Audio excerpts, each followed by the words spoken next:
সংযুক্ত আরব আমিরাতের বিপক্ষে 2 ম্যাচের টি-20 সিরিজের জন্য বাংলাদেশ ক্রিকেট বোর্ড যে 16 সদস্যের স্কোয়াড ঘোষণা করেছে, সেই 16 সদস্যের স্কোয়াডে ফাস্ট বোলারের সংখ্যা হচ্ছে 5। মুস্তাফিজুর রহমান ছাড়াও রয়েছেন শরীফুল ইসলাম, এছাড়া রয়েছেন নাহিদ রানা, হাসান মাহমুদ এবং তানজিম সাকিব। তো সেই ক্ষেত্রে বিসিবি চাইলে মুস্তাফিজুর রহমানকে আইপিএলে 3 ম্যাচ খেলার এনওসি দিতে পারত, কিন্তু বাংলাদেশ ক্রিকেট বোর্ড নীতিগত সিদ্ধান্ত নিয়েছে যে মুস্তাফিজুর রহমানকে সংযুক্ত আরব আমিরাতের বিপক্ষে 2 ম্যাচে টি-20 সিরিজ খেলতে হবে এবং তারপরেই সে আইপিএলে যেতে পারবে। তো যেহেতু বাংলাদেশের ম্যাচ হচ্ছে 17 এবং 19 তারিখে এবং আইপিএলে দিল্লির ম্যাচ হচ্ছে 18 তারিখে গুজরাট টাইটান্সের বিপক্ষে, সেই ক্ষেত্রে নিশ্চিতভাবেই মুস্তাফিজ আসলে এই ম্যাচে তো খেলতে পারছেন না। পরবর্তীতে দিল্লির বাকি 2 ম্যাচ 21শে মে মুম্বাই ইন্ডিয়ান্সের বিপক্ষে এবং 24শে মে পাঞ্জাব কিংসের বিপক্ষে, সেই দুটো ম্যাচের জন্য এনওসি পেয়েছেন মুস্তাফিজুর রহমান, এমনটাই আসলে শোনা যাচ্ছে।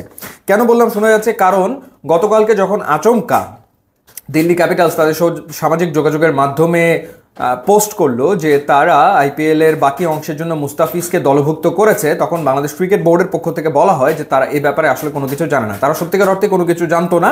এবং গতকালকে সকালবেলাতেই মুস্তাফিজ এই খবরটা জেনেছে দিল্লির কাছ থেকে এবং আজকে সে আসলে এনওসির জন্য আবেদন করেছে বাংলাদেশ ক্রিকেট বোর্ডে।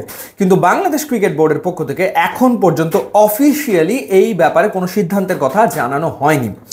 কথা বলেছেন বাংলাদেশ ক্রিকেট বোর্ডের ডিরেক্টর ইফতেখার মিঠু ভাই, এবং তিনি বলেছেন যে বাংলাদেশ টিমের খেলা থাকলে সেই খেলায় ডেফিনেটলি তো থাকতেই হবে এবং তারপর আইপিএলে খেলা যাবে। তো সেই ক্ষেত্রে ধরে নেওয়া যায় যে আসলে মুস্তাফিজ 2 ম্যাচের জন্য এনওসি আপাতত পাচ্ছেন। 21শে মে মুম্বাই ইন্ডিয়ান্সের বিপক্ষে ম্যাচ এবং 24 তারিখে পাঞ্জাব কিংসের বিপক্ষে যে ম্যাচ, সেই দুটো ম্যাচ তিনি খেলতে পারবেন। এরপরে যদি দিল্লি ক্যাপিটালস তারা যদি নকআউট স্টেজে যায়, অর্থাৎ শেষ 4-এ জায়গা করে নিতে পারে, তাহলে তো ডেফিনেটলি ম্যাচের সংখ্যা আসলে বাড়বে এবং আইপিএলের প্লে অফ হবে হচ্ছে 29-30 মে এবং 1 জুন, এই 3 দিন। কিন্তু সেই সময়টাতে বাংলাদেশের পাকিস্তান সিরিজ চলমান থাকবে এবং যেটা আমরা জানতে পেরেছি যে বাংলাদেশ সরকার পাকিস্তান সফরের ব্যাপারে গ্রিন সিগন্যাল দিয়েছে, সেই ক্ষেত্রে এই সিরিজটা আসলে হচ্ছে 27 মে থেকে বাংলাদেশ এবং পাকিস্তানের টি-20 সিরিজ শুরু হবে। এটা রিস্কেজুয়াল হয়ে গেছে এবং নতুন সূচি অনুযায়ী খেলা শুরু হবে 27 মে থেকে। যেহেতু 27 মে থেকে খেলা শুরু হবে, সেক্ষেত্রে মুস্তাফিজকে ডেফিনেটলি তার আগে দলের সাথে যোগ দিতে হবে। তো সেই ক্ষেত্রে প্লে অফে যদি দিল্লি পৌঁছায়, সেখানে তার খেলার আসলে সুযোগ থাকবে না। আবার আরও একটা ব্যাপার শোনা যাচ্ছে যে পাকিস্তান সফরের ব্যাপারে ক্রিকেটারদের চয়েসকে প্রাধান্য দেবে ক্রিকেট বোর্ড, অর্থাৎ কেউ যদি নিরাপত্তাজনিত কারণে পাকিস্তানে যেতে না চায়, তাহলে আসলে কাউকে জোর করা হবে না। সেই ক্ষেত্রে আসলে যারা যেতে চায় তারাই আসলে যাবে, যারা যেতে চায় না তাদেরকে নেওয়া হবে না। এরকম একটা নীতিগত সিদ্ধান্ত বাংলাদেশ ক্রিকেট বোর্ড আসলে নিয়েছে।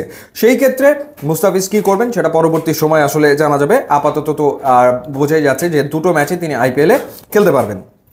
6 কোটি রুপিতে তাকে দলভুক্ত করেছে দিল্লি ক্যাপিটালস। এখন কথা হলো যে 2টো ম্যাচ খেললে কত টাকা আসলে মুস্তাফিজ পাবেন। যে টাকাটা পাবেন সেই টাকাটা আসলে অনেক টাকা, 2 ম্যাচের জন্য তো ডেফিনেটলি অনেক টাকা। 2 ম্যাচ থেকে তিনি পাবেন 85 লাখ রুপি। 2 ম্যাচের থেকে পাবেন 85 লাখ রুপি, যেটাকে টাকায় কনভার্ট করলে দাঁড়ায় 1,20,00,000 টাকা।